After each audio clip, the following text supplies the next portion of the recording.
Salam, selamat bertemu kembali dalam channel kita ini, channel Langsung Sitorus, yang kita gunakan untuk merenungkan firman Tuhan yang menjadi evangelium di minggu yang akan datang, yakni minggu tanggal 24 September tahun 2023, minggu yang ke-16 setelah Trinitas, dan kiranya Tuhan memberkati kita. Tolong subscribe dan ajak kawan mensubscribe. Untuk memulai perenungan kita, mari kita terima penyertaan dari Tuhan kita.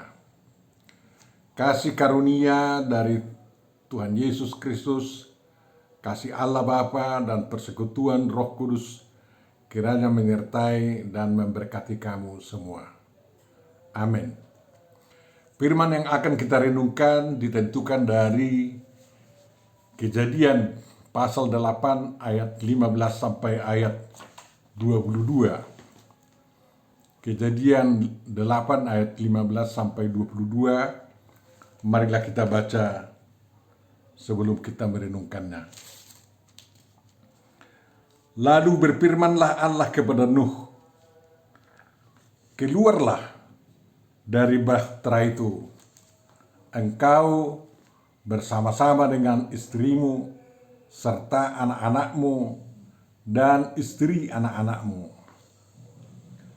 Segala binatang yang bersama-sama dengan engkau, segala yang hidup, burung-burung, hewan, dan segala binatang melata yang merayap di bumi, suruhlah keluar bersama-sama dengan engkau, supaya semuanya itu berkeriapan di bumi, serta berkembang biak dan bertambah banyak di bumi."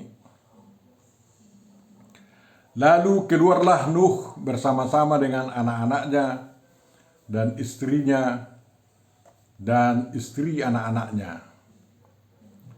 Segala binatang liar, segala binatang melata, dan segala burung, semuanya yang bergerak di bumi, masing-masing menurut jenisnya, keluarlah juga dari bahtera itu. Lalu Nuh mendirikan mezbah bagi Tuhan. Dari segala binatang yang tidak haram dan dari segala burung yang tidak haram, diambilnyalah beberapa ekor. Lalu ia mempersembahkan korban bakaran di atas mezbah itu. Ketika Tuhan mencium persembahan yang harum itu, berfirmanlah Tuhan dalam hatinya, "Aku takkan mengutuk bumi ini lagi karena manusia, sekalipun yang ditimbulkan hatinya adalah jahat dari sejak kecilnya. Dan aku takkan membinasakan lagi segala yang hidup seperti yang telah kulakukan. Selama bumi masih ada, tak akan berhenti-henti musim menabur dan menuai, dingin dan panas, kemarau dan hujan, siang dan malam." Demikian firman yang akan kita renungkan, Bapak Ibu Saudaraku yang terkasih. Yang berbahagia adalah orang yang mendengarkan, yang memahami, menghayati, dan mengamalkan atau melakukan firman dan kehendak Tuhan. Amin. Di dalam halaman kita juga diusulkan yang menjadi tema perenungan pada minggu ini adalah Tuhan memulihkan kehidupan umatnya. Tuhan memulihkan kehidupan umatnya. Bapak Ibu Saudaraku yang terkasih, terima kasih kepada Tuhan bahwa waktu itu dan sekarang Tuhan menyisakan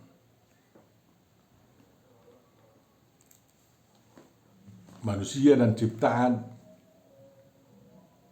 luput dari murkanya yang sangat luar biasa. Dan mudah-mudahan Tuhan tidak murka lagi seperti dahulu kala. Dan memang zaman sekarang adalah zaman pengampunan dosa, zaman kemurahan hati Tuhan, dan zaman penantian kesadaran umat manusia untuk membangun kehidupannya yang tidak luput dari kehendak Tuhan. Tuhan menantikan seluruh umat manusia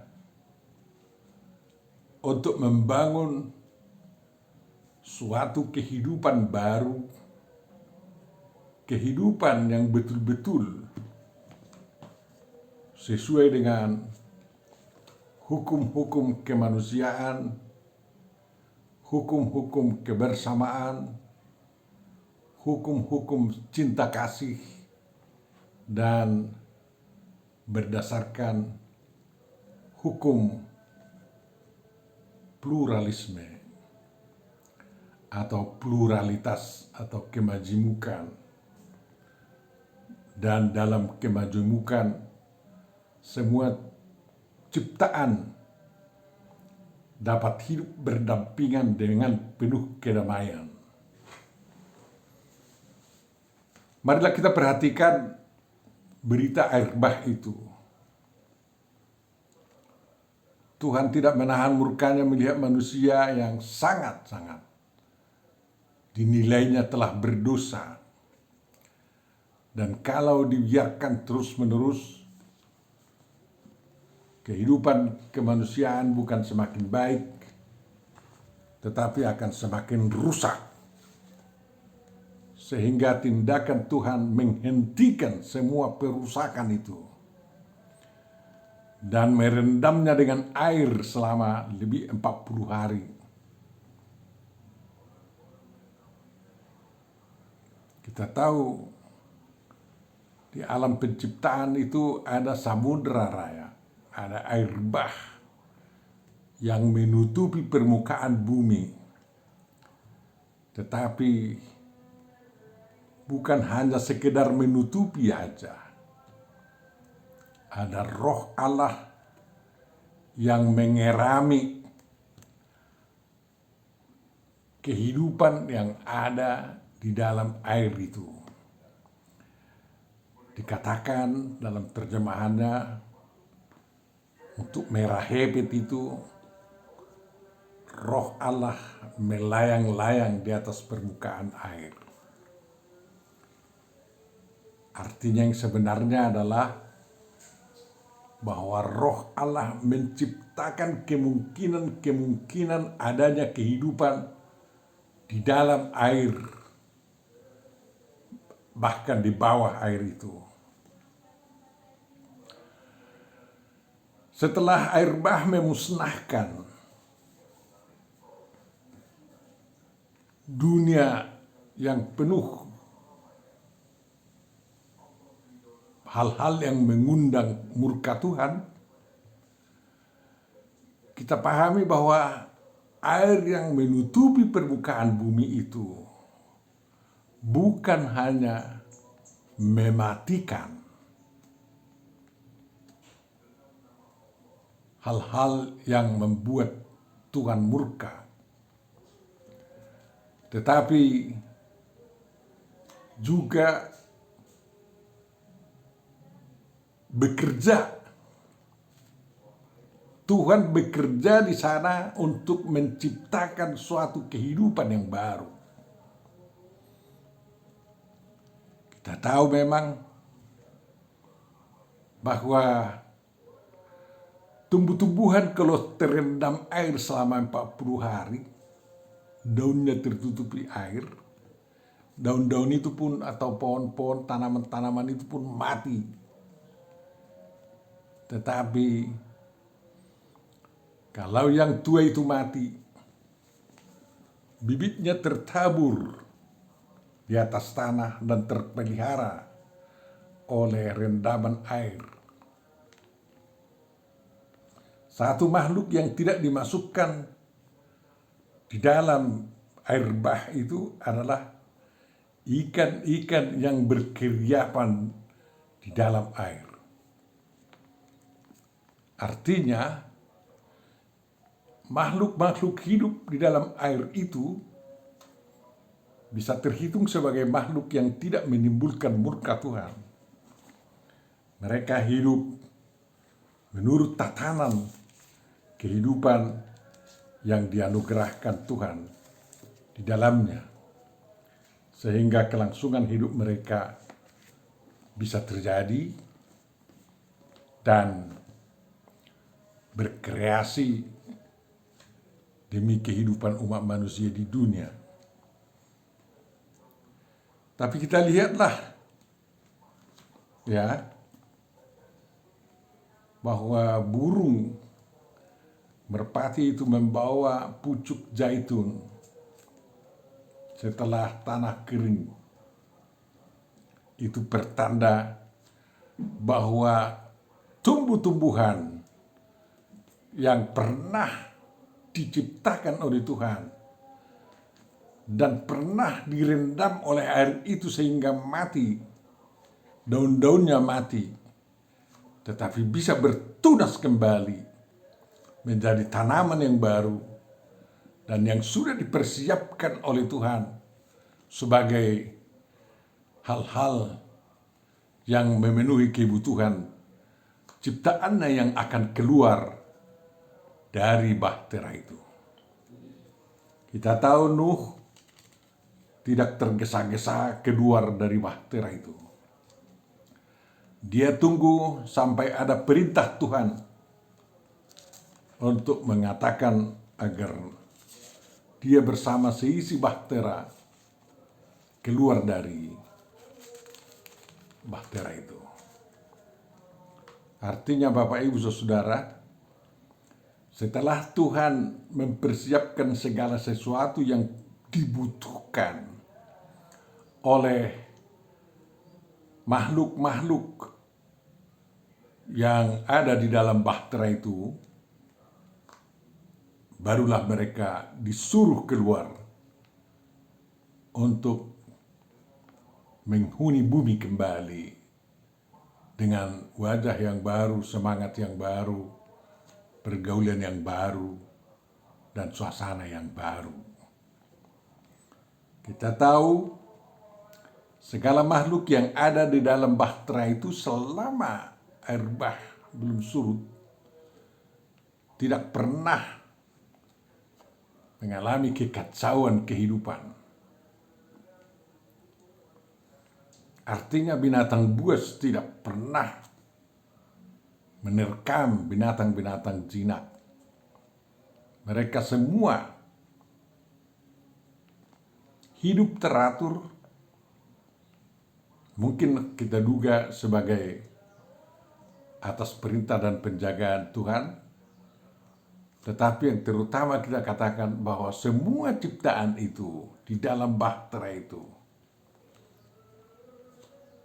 hidup di dalam tataran kehidupan lintas ciptaan Tuhan untuk tidak saling mengganggu, tetapi saling menikmati apa yang disediakan Tuhan melalui Nuh, anak-anaknya dan keluarga-keluarga mereka.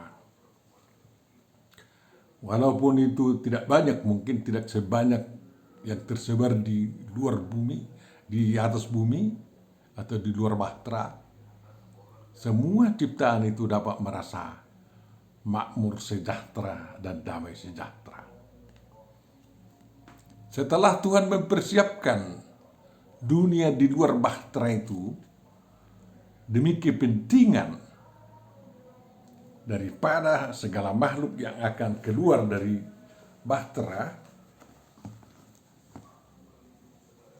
mereka disuruh keluar dari bahtera tersebut. Dan itu indah. Ya, indah sekali. Sekarang mula-mula manusia yang pertama keluar, berjejak ke bumi atau ke dunia yang telah menjadi dunia yang baru. Kalau dalam berita penciptaan, ya ciptaan-ciptaan itu yang duluan ada, barulah manusia, Adam dan Hawa diciptakan. Jadi ini sedikit berbalik terbalik kan? Artinya manusia diberi tugas untuk menata kembali kehidupan itu lebih tenteram lagi daripada kehidupan yang mereka alami di dalam bahtera tersebut. Itu yang dapat kita petik dari sana. Jadi manusia diberi tanggung jawab untuk mengatur segala makhluk yang keluar dari bahtera itu untuk bisa hidup sesuai dengan hukum-hukum pergaulan mereka atau hukum kebersamaan mereka di bahtera itu, walaupun mereka sudah bebas di alam, baik di alam liar maupun di alam jinak. Bapak Ibu saudaraku yang terkasih, untuk pelaksanaan tugas itu, ya,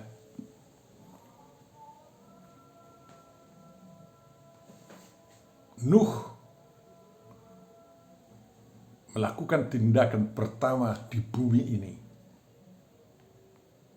yakni membangun mezbah untuk tempat mempersembahkan kurban bakaran bagi Tuhan. Itu berbeda dengan keadaan yang dialami oleh Kain dan Habil. Mereka memang membangun mezbah sebagai tempat memberikan persembahan kepada Tuhan. Tapi ada dua mezbah yang berbeda. Manusia yang keluar dari air bah ada 4 lelaki, 4 perempuan. Tetapi di bawah pimpinan Nuh mereka bersepakat membangun satu mezbah saja. Dan yang mereka puja dan sembah adalah satu Tuhan yang menyuruh mereka masuk ke dalam air bah bersama makhluk-makhluk itu, dan yang keluar juga menyelamatkan mereka dari amukan air bah dan tiba sekarang di luar bahtera tersebut. Artinya, demi pelaksanaan tugas umat manusia, mezbah penyembahan kepada Tuhan perlu hanya satu. Mungkinkah itu? Tentu saja mungkin, walaupun tempatnya banyak berserak-serak. Makanya orang yang seiman biasanya membangun altar yang sama, walaupun di mana-mana altar itu dibangun. Di Eropa, di Indonesia, altarnya umat Tuhan itu yang seimannya betul-betul sama. Ritusnya pun sama. Bapak Ibu saudaraku yang terkasih. Mengapa harus kita mulai dengan pemujaan kepada Tuhan? Mengapa Nuh harus memulai kehidupan di luar bahtera itu dengan pemujaan pemberian kurban bakaran kepada Tuhan. Mengapa? Itu untuk menyatakan bahwa kehidupan manusia tidak bisa lepas dari campur tangan Tuhan. Kalau manusia mengalami sukacita yang luar biasa, keluar dari dunia yang sangat sempit itu, yang sangat sesak itu, dan masuk kepada dunia yang luas sekali. Dunia yang sempit adalah bahtera, dunia yang luas sekali adalah di luar bahtera. Ya, sukacita luar biasa itu. Tetapi tidak cukup hanya manusia bersama ciptaan yang bersukacita. Tuhan pun harus bersukacita. Mengapa manusia mengusahakan atau menunjukkan hal-hal yang bisa membuat Tuhan sukacita? Kalau Tuhan bersukacita, Dia akan mengeluarkan, memberikan berkat-Nya yang melimpah. Kalau Tuhan murka, maka kehidupan umat manusia terancam, bahkan bisa saja dimusnahkan. Makanya setiap kita awali sebenarnya kehidupan kita di hari yang baru, tindakan kita pertama adalah membuat hal-hal yang mensukacitakan hati Tuhan. Dulu harus ada hewan itu, hewan yang layak dipersembahkan kepada Tuhan. Tentu saja tidak dipersembahkan di sana harimau, macan tutul, gajah, dan lain-lain. Tapi lembu atau sapi, kambing, tekukur, itu yang dipersembahkan. Dan hewan-hewan seperti ini yang layak menjadi kurban bakaran kepada Tuhan akan bangga menjadi kurban kepada Tuhan, walaupun dia harus diputus dari dunia ini, kan? Begitulah dunia. Hewan yang dikorbankan itu pasti lebih bahagia daripada hewan yang tinggal, yang dibiarkan hidup, kan? Jadi memang siapapun orangnya atau hewannya akan lebih berbahagia kalau dia menjadi bagian Tuhan, bagian daripada pemuliaan dan penyembahan kepada Tuhan. Makanya Bapak Ibu Saudara, jangan sungkan-sungkan memelihara jiwamu, memelihara dirimu, memelihara hewan-hewanmu yang layak dipersembahkan kepada Tuhan. Karena itulah kebahagiaan yang luar biasa kalau kehidupan kita ini juga kehidupan yang dapat dipersembahkan kepada Tuhan. Bapak Ibu Saudaraku yang terkasih, Tuhan mencium harumnya kurban yang dibakar oleh Nuh dalam penyembahan Tuhan bersama keluarganya itu. Harum sekali. Apakah asap pembakaran itu yang dibanggakan membuat harum? Ya, dulu memang selalu dipandang ke sana. Tetapi yang paling harum adalah jiwa, hati, iman yang menyertai keharuman asap pembakaran daripada kurban bakaran tersebut. Kita bandingkan dengan apa yang dibakar oleh Kain dan Habil, ya. Persembahan Kain tidak harum, persembahan Habil harum. Mengapa? Karena hati Kain itu rusak di dalam, sehingga tidak harum, kurbannya pun tidak harum.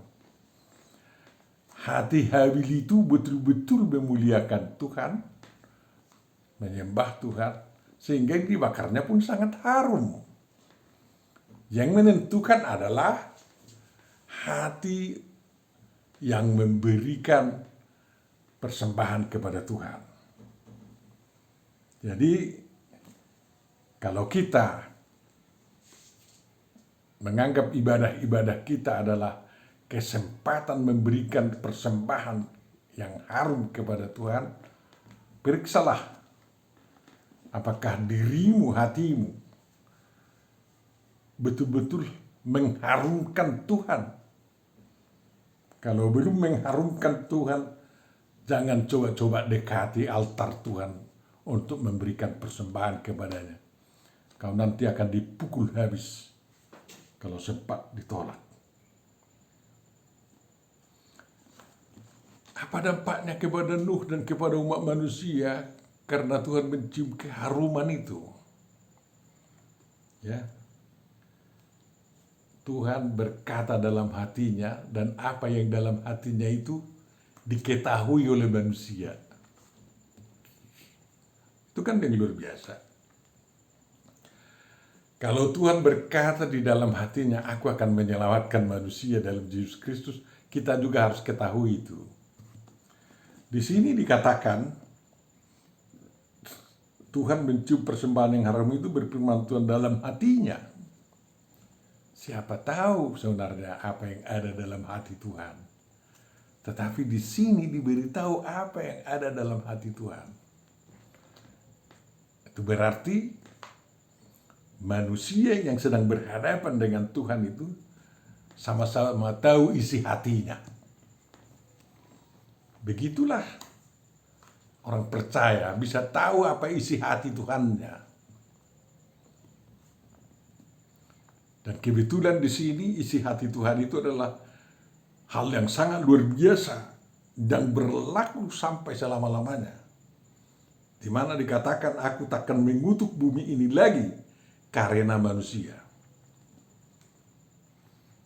Tidak akan ada celaka. Sekalipun manusia ini rusak katanya. Jahat dari sejak kecilnya. Dan Tuhan tidak akan membinasakan lagi segala yang hidup seperti yang telah dilakukannya. Ya. Jadi kalau jahat kita ini, manusia ini sekarang, dan semakin jahat karena semakin banyak yang umat beragama yang menyalahkan agama, orang yang ateis yang tidak mau tunduk kepada Tuhan walaupun orangnya baik-baik, itu tanda-tanda kejahatan dua-duanya itu. Tuhan tidak murka. Tetapi apa yang membuat manusia binasa? Tuhan, manusia yang jahat itu menciptakan hal-hal yang bisa membinasakan dirinya sendiri. Jadi Tuhan tidak perlu dipersalahkan lagi kalau manusia akan binasa. Dalam sejarah dunia ini kita lihat pembinasaan sejak Nuh sampai sekarang adalah bumi ini ganas terhadap manusia. Alam sekitar kita ganas terhadap kita karena kita rusak. Senjata-senjata kita menghantam diri kita sendiri. Dan sebentar lagi nuklir yang diciptakan manusia akan menghabisi manusia sendiri. Menjadi alat-alat pemusnah bagi manusia. Memang tidak musnah sekaligus lagi. Tapi sangat mengerikan, Bapak Ibu Saudara. Tuhan tidak mau lagi mencelakai manusia. Tuhan menginginkan manusia diselamatkan. Diselamatkan dari pikiran jahatnya dan dari buah-buah pikiran yang jahat itu.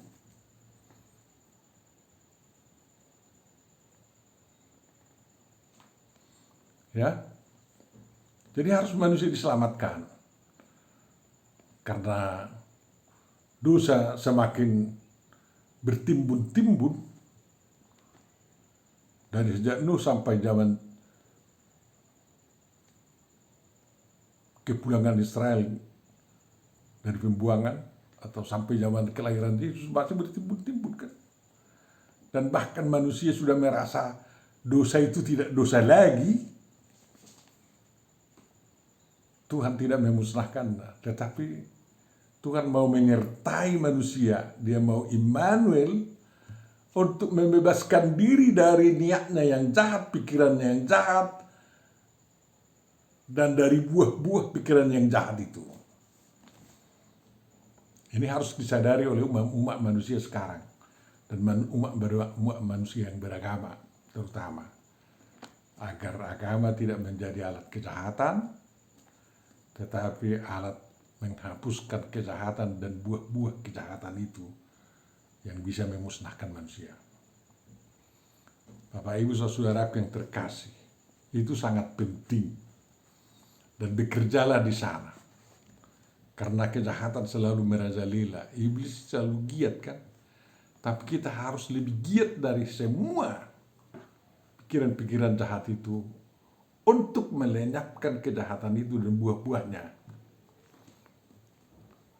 Makanya ada pilirisasi nuklir katanya, tapi sangat disayangkan tidak dilakukan ya. Pembatasan senjata nuklir katanya, tetapi para negara-negara pemilik senjata nuklir semakin memperbanyak hulu ledak nuklir. Aneh itu kan.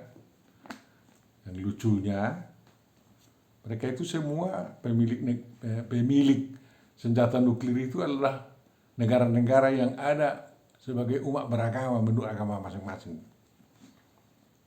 Amerika terkenal sebagai Kristen, Iran terkenal sebagai Islam, Yahudi terkenal sebagai agama Yahudi kan, kayak gitu. Dan Eropa terkenal sebagai Kristen. Tapi mereka-mereka ini yang memperbanyak hulu ledak nuklir, yang siap-siap untuk menghancurkan, membinasakan manusia. Tuhan lepas tangan dari pembinasaan seperti itu. Dan hanya kepada manusia dibebankan semua, dipikulkan tanggung jawab itu. Hati-hati kita manusia ini. Harus kita lawan segala bentuk pembinasaan itu. Pembinasaan manusia, pembinasaan alam, pembinasaan air, pembinasaan barang tambang, pembinasaan gas bumi. Harus kita lawan. Jangan sampai dikuasai oleh kerakusan umat manusia. Demikian juga kita di rumah. Harus kita lawan segala bentuk pikiran jahat dan buah-buah jahat yang muncul dari diri kita. Sehingga di rumah-rumah kita, di keluarga-keluarga kita selalu terjadi damai sejahtera. Tuhan memberikan kesempatan kepada kita di sana.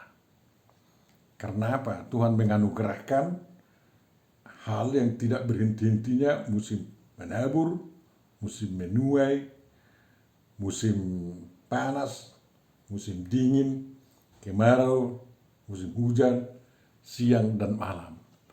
Itu adalah anugerah kesempatan yang memungkinkan manusia menghasilkan karya-karya yang menjadi berkat bagi sesama umat manusia. Di sini tidak dikatakan silih berganti ada perang dan damai, tidak. Tapi siang dan malam, musim kemarau dan musim hujan, musim dingin dan musim panas, musim menabur dan musim menuai.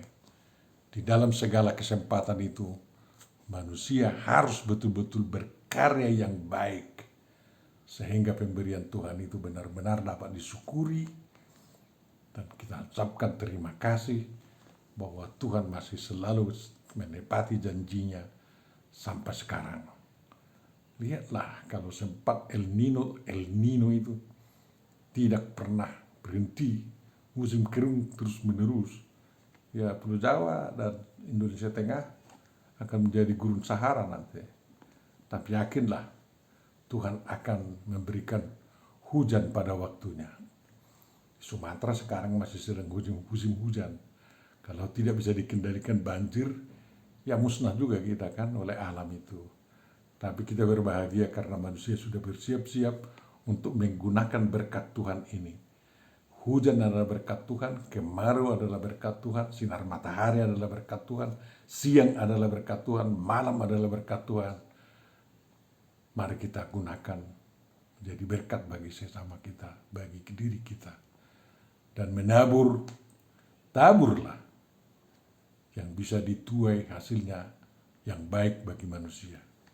Hukum tabur tuai bisa juga dipikirkan di sana. Ya, mari terus menciptakan bibit-bibit yang dapat atau benih-benih yang bisa ditaburkan dan menghasilkan yang lebih baik kepada manusia. Teknologi untuk itu telah diberikan oleh Tuhan kepada manusia, dan alat-alat panen pun agar jangan ada yang hasil-hasil bumi, hasil dunia ini yang terbuang sia-sia, sudah diberikan oleh Tuhan. Mari bekerja lebih sungguh-sungguh sebagai keturunan Nuh. Ya, kerjasama antara Sem, Ham, Japet dan keturunannya sangat dibutuhkan sekarang ini. Terima kasih Bapa atas firman yang telah Kau sampaikan kepada kami. Kiranya kehidupan yang bagus, yang tidak terkutuk oleh-Mu lagi, dapat kami nikmati di negara kami, di tempat kami berada, di gereja-Mu, dan di mana saja pun di dunia ini. Terima kasih atas kebesaran hati-Mu melihat manusia yang pada hakikatnya sudah jatuh ke dalam dosa, dan telah Kau berikan jalan keselamatan di dalam Yesus Kristus, sehingga kami dapat senantiasa memperbaiki kehidupan kami. Yesus Kristus, dengarkan dan kabulkanlah doa kami.